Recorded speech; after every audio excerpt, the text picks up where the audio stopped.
الحمد للہ رب العالمین والعاقبۃ للمتقین والصلاة والسلام علی سید الاشرف الانبیاء والمرسلین۔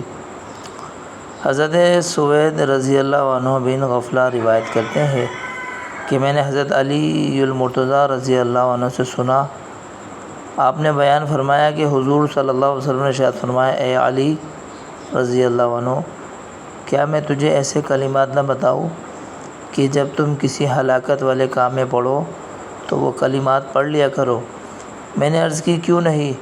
اللہ تعالیٰ مجھے آپ صلی اللہ علیہ وسلم پر فدا فرمائے، کتنے بھلائی کے کام آپ صلی اللہ علیہ وسلم ہمیں تلقین فرماتے ہیں۔